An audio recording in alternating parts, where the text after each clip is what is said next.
Hi, good morning. So இன்றைக்கி பார்த்தீங்கன்னா உகாதி. என்னோடய ஹஸ்பண்டுக்கும் லீவு அண்ட் பசங்களுக்குமே வந்து எக்ஸாம் லீவ் ஸ்டார்ட் ஆகிடுச்சு.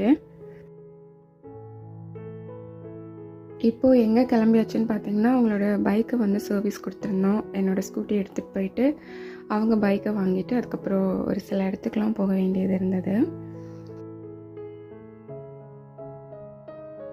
பசங்களுக்கு எக்ஸாம் முடிஞ்சிருச்சு. இப்போ வந்து அவங்க எக்ஸாம் ஹாலிடேஸில் தான் இருக்காங்க. 2 பேருமே சிபிஎஸ்சியில் படிக்கிறாங்கன்றதுனால அவங்களுக்கு முன்னாடி முடிஞ்சிருச்சு.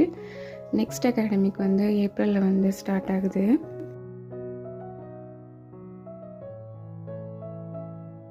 மாறா வந்து 3rd ஸ்டாண்டர்ட் அப்படிங்கிறதுனால நெக்ஸ்ட் இயர்லேருந்து அவனுக்கு அவங்க ஸ்கூல்லேயே எக்ஸ்ட்ரா கிளாஸஸ் இருக்கும், ஸ்விம்மிங், பேட்மிண்டன் இந்த மாதிரி. ஸோ அதனால் அவர் அடுத்த வருஷம் அதில் ஜாயின் பண்ணிடுவார். ஸோ இந்த சம்மர் ஹாலிடேஸில் அவங்களுக்கு பிடிச்ச மாதிரி ட்ராயிங் இல்லை டான்ஸிங் இல்லை கிட்டார் கற்றுக்கிறது இந்த மாதிரி ஏதாவது கிளாஸ் சேர்த்து விடலாம் அப்படின்னு சொல்லிட்டு நாங்கள் போயிருந்தோம். பட்டு எல்லா சென்டருமே க்ளோஸில் இருந்தது. பார்த்துட்டு அதுக்கப்புறம் வீட்டுக்கு வந்தாச்சு. கண்டிப்பாக இன்னும் ஒரு 1 வீக்குள்ளே அவங்கள வந்து கிளாஸ் ஜாயின் பண்ணி விட்டுறணும். ஆக்சுவலாக வெளியில் போகவே முடியல, அந்தளவுக்கு வந்து ஹீட்டாக இருக்குது. சம்மர் ஆல்மோஸ்ட் ஸ்டார்ட் ஆகிடுச்சின்னு நினைக்கிறேன். அதுக்கப்புறம் வீட்டுக்கு வந்துட்டு ஃபுல்லாக சாப்பிட்டதுனால அவங்க வந்து தூங்கிட்டாங்க. அதுக்கப்புறம் எனக்கு கொஞ்சம் எடிட்டிங் ஒர்க் இருந்தது, அதெல்லாமே நான் பார்த்துட்டு இருந்தேன்.